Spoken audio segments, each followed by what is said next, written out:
The cabin was quiet. The low hum of the engines, the soft chatter of passengers, the occasional rustle of a snack bag.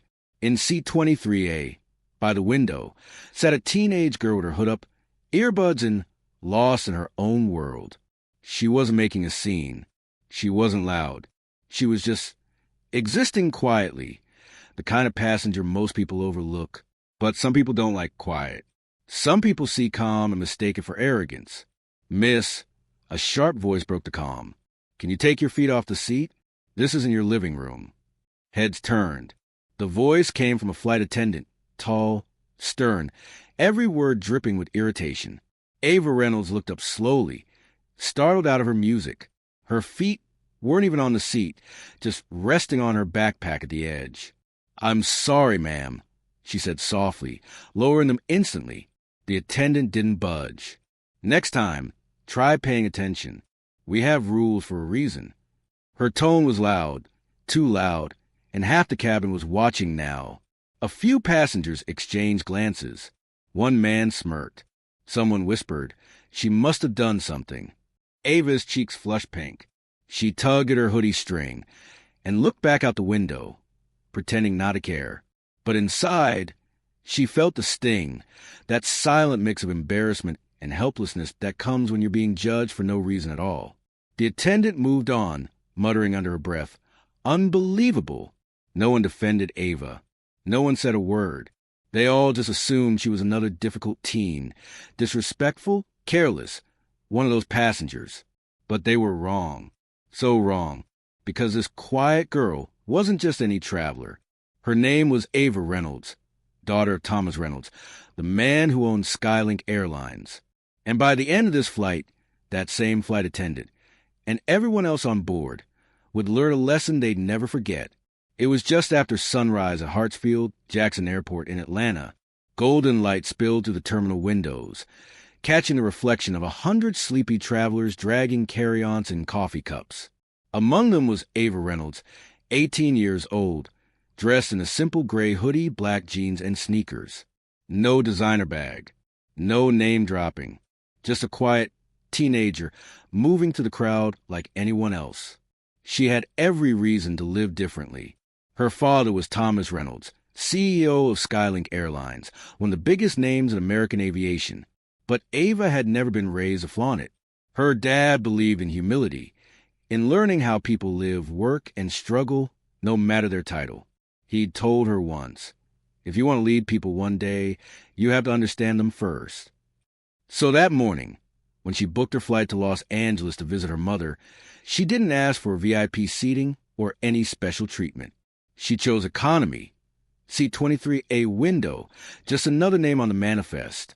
When her boarding group was called, she got in line like everyone else, tucking her boarding pass into her hoodie pocket. Keep your boarding pass visible, the lead flight attendant snapped as Ava approached. Yes, ma'am, Ava said politely, holding it up, but something in her tone, soft, almost timid, rubbed the woman the wrong way. The attendant's eyebrows tightened. She thought Ava was being smart. As Ava stepped through the aircraft door, the woman muttered under her breath, teenagers always think they're smarter than everyone else. Ava heard it, but she said nothing. She just smiled faintly, nodded to the pilot as she passed, and walked down the narrow aisle. The flight attendants were already busy managing carry-ons and directing passengers. Ava paused to let an elderly woman struggling with a cane move ahead of her. Go ahead, ma'am, she said softly, stepping aside. The woman smiled in gratitude, but the attendant at the front rolled her eyes again. Always pretending to be polite when someone's watching, she whispered to her colleague. Just wait until takeoff. Ava pretended not to notice. She found her seat, row 23 window, and tucked her backpack beneath the seat in front of her. From the outside, she looked like every other teen, earbuds and hoodie up, lost in her playlist. But beneath that calm, she was quietly taking it all in. Every expression, every tone, every assumption. She'd heard the judgment in the attendant's voice, and it reminded her of something her father once told her before his first undercover flight years ago. The way people treat those they think are powerless tells you everything you need to know about their heart. And right then, Ava knew. This flight was about to teach her more about people than any classroom ever could. What she didn't know was that before the plane landed in Los Angeles, this same flight attendant would be standing in front of her, pale-faced, speechless, after learning exactly who the quiet girl in seat 23A really was. The engines roared softly beneath the cabin floor, a steady hum carrying the plane high above the clouds. Outside, the sunrise burned orange and gold against the wing. Inside, Ava sat quietly, sketchbook open, earbuds in, lost in thought. She wasn't drawing faces or flowers like most teens. She was sketching airplanes, cabin layouts, engine lines, the curves of the wings. Her father used to tell her, "Every jet is more than metal and fuel. It's a promise to carry people safely from one life chapter to another." That thought always comforted her. But not today, because the same flight attendant from earlier, Miss Boyd, was now headed her way again, frowning like she'd already made up her mind. "Tray tables up unless we're serving food," she snapped. "Didn't you hear the announcement?" Ava blinked, startled. She hadn't. Her music had drowned it out. "Oh, I'm so sorry," she said quickly, folding the tray up. Miss Boyd muttered just loud enough for nearby passengers to hear. Unbelievable. Parents don't teach manners anymore. A few heads turned. A couple of people smirked. Ava's face went red. She wanted to disappear. She bit her lip, looked down, and quietly tucked her sketchbook away. Minutes passed. The plane leveled out. The beverage cart rattled down the aisle. The familiar clinking of ice and soda cans. When it reached row 23, Ava smiled gently. "Excuse me, may I please have some water?" Miss Boyd exhaled like the request was an inconvenience. "We'll get to you when we can. We have first class to serve first." But she never came back.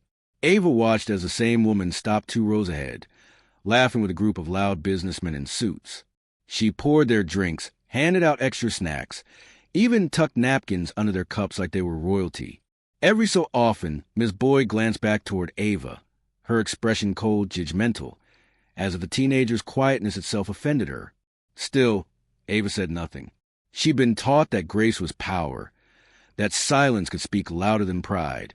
But then it happened. The seatbelt sign dinged on as the plane hit a patch of turbulence. The aircraft jolted lightly. Nothing major, but enough to make a few passengers gasp. Miss Boyd's voice crackled over the intercom. "Everyone, seatbelts on. No exceptions. And that includes row 23. Yes, you, young lady in a hoodie." Heads turned.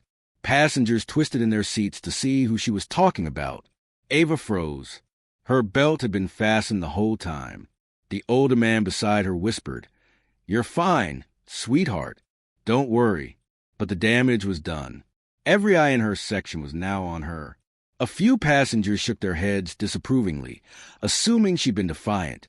Her hands trembled slightly as she tugged on the belt, showing it was already buckled. Miss Boyd smirked. "Good," she said, loud enough for the row behind to hear. "Glad you can follow basic instructions." Ava looked down, her vision blurring, not from fear, but from embarrassment. She felt small, powerless, and angry all at once. If only that attendant knew who she really was. If only she knew that the quiet girl in 23A could change her entire career with one phone call. But Ava wouldn't do that. Not yet. She'd learned from her father that true power doesn't need to announce itself. It waits. It observes. And when the moment comes, it speaks once and changes everything. The humiliation still burned in her chest, but she made herself a promise. Before this flight was over, that woman would learn the truth. Not through revenge, but through revelation. And that truth would land harder than any turbulence ever could. The tires screeched softly against the runway, the aircraft bouncing once before gliding smoothly to a stop. Seatbelts clicked. Overhead bins popped open. Passengers stretched and gathered their things, ready to move on with their day. But Ava stayed seated, not out of fear, but calm purpose. She watched the line inch forward as people filed out, laughing, yawning, talking about their weekend plans. The attendant, Miss Boyd, stood by the exit door, her fake smile plastered on like a mask. "Thank you for flying Skylink. she chirped mechanically to each traveler. Have a wonderful day. When she spotted Ava still seated, her brow creased. Let's move along, young lady, she said, her tone still carrying that same sharpness from before. Some of us have work to do. Ava rose quietly, slipping on her backpack, her eyes steady but unreadable. She walked the narrow aisle, her sneakers brushing against the carpet. Every step carried a quiet weight, like the calm before a storm. And then she stepped into Jet Bridge. At the end stood a tall man in a navy suit, posture straight, eyes kind, the kind of presence that drew attention without demanding it. Thomas Reynolds, CEO of Skylink Airlines and Ava's father. There you are, sweetheart, he said warmly, opening his arms as she approached. I was tracking your flight. Wanted to make sure you landed safe. Ava smiled softly. I'm okay, Dad. Behind her, Miss Boyd froze mid-step. Passengers who were just ahead stopped, staring. Wait, sweetheart? Dad? The CEO, the man who built the airline, was standing right there, greeting the quiet girl from row 23. Thomas turned his attention briefly to the flight attendant. Are you the lead on this flight? Miss Boyd's voice quivered. Why? Yes, sir. I am. He nodded slowly. Good. Then you'll be the one handling my internal feedback. The hallway went silent. Even the air seemed to hold its breath. Ava tugged lightly at her sleeve, murmuring, Dad, really it's fine. He smiled at her, soft but firm. No, honey, it's not fine.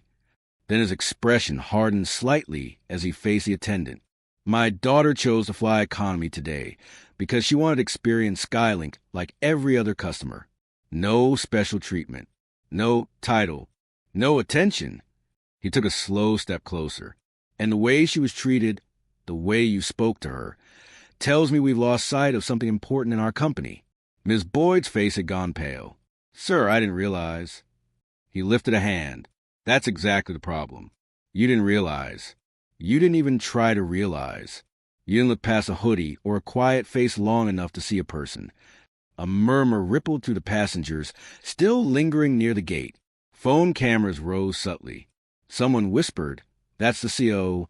Thomas continued, voice steady, every word deliberate. My daughter's young, but she understands something too many adults forget.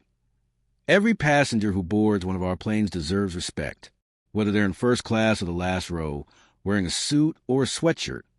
He looked around, letting his words hang in the air like a final verdict. Next time, he said, eyes locking on the attendant, treat every passenger like they could be the CEO's daughter. Because one day, he paused, glancing affectionately at Ava. They just might be. The gate was silent. No one moved. Miss Boyd's lips trembled. Sir, But no words came. Thomas simply placed a hand on his daughter's shoulder. Come on, Ava, let's go home. As they walked away, the tension broke like glass. Passengers exchanged looks, some stunned, some smiling. A few even clapped softly, understanding exactly what they'd just witnessed. The same flight attendant who'd mocked the quiet girl now stood speechless, watching the CEO's daughter disappear into the terminal beside her father, dignity intact, head held high. And in that moment, every person there learned the same lesson. Power doesn't need a uniform. Respect doesn't require recognition. And the quiet ones often carry the loudest truths. The story spread quietly through Skylink's ranks within days. Whispers in break rooms. Side glances at airports. The incident on Flight 409 became the talk of the airline, though no one dared mention names. But Thomas Reynolds didn't want rumors. He wanted reflection. So a week later, he called for a company-wide virtual meeting. Thousands of employees tuned in, from pilots sitting in crew lounges to attendants watching on their layovers. The CEO's face appeared on every screen, calm, serious, and deeply human. He began simply. I want to share a story about a young passenger, he said. A girl who boarded one of our flights wearing a hoodie, carrying a sketchbook, and was judged before she ever spoke. No names, no accusations, just truth. He told them everything. The tone of voice, the humiliation, the moment in the gate when the truth came out. And then he paused. You could hear a pin drop. Thomas looked straight into the camera, his voice steady, but filled with quiet conviction. Empathy, he said, is free. Dignity costs nothing, but the absence of both. He leaned forward slightly, his words landing like a hammer wrapped in silk. Could cost us everything. The message rippled through the company like a current. Supervisors replayed it in training sessions. Cabin crews whispered about it between flights. Some even cried quietly, because they'd seen it happen before. And the flight attendant from Flight 409, her name wasn't revealed. There was no public shaming. Instead, Thomas made a different choice.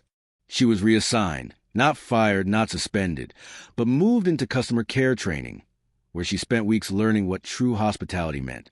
At first, she was defensive, but as she listened to passengers share their stories, their fears, their gratitude, their experiences, something shifted in her. For the first time, she saw what Ava had felt that day, the sting of being dismissed, the power of being seen. It wasn't punishment. It was growth. And as for Ava, she didn't just move on. She stepped in. That summer, she joined Skylink as an intern, shadowing her father and the HR team. But instead of hiding behind her last name, she insisted on being treated like any other staff member. She spent hours sitting with flight attendants, listening to their challenges. She designed new empathy training modules, using real passenger stories to teach what her father had always believed. That kindness is not a policy. It's a practice. And in one of her presentations, she quoted his words, the same ones that had echoed across every Skylink office. Respect doesn't start in first class. It starts in your heart. Months later, a framed version of that quote hung in every Skylink plane, right beside the safety information card. Not as a rule, but as a reminder, because of one quiet girl in a hoodie, one hasty judgment, and one powerful lesson that reached an entire company. Never underestimate the quiet ones. They might just change the altitude and the attitude of everyone around them. They saw a teenager in a hoodie, quiet, ordinary, invisible, but what they didn't see was a legacy she carried in her heart, the daughter of a man who built the very skies they flew through. They didn't see the grace in her silence or the strength it took to stay calm when the world decided she wasn't worth respect. They judged her by her clothes, not her character, by her seat, not her story. They thought they were putting a young girl in her place, but they didn't realize her place was above them all, because when truth landed, it hit harder than turbulence ever could. The same people who mocked her now struggled to meet her eyes. The same lips that whispered about her now trembled in apology. She didn't yell. She didn't gloat. She simply walked away, head high, heart steady, a living reminder that humility is power and kindness is class. They tried to humble her, but in the end, she humbled them all.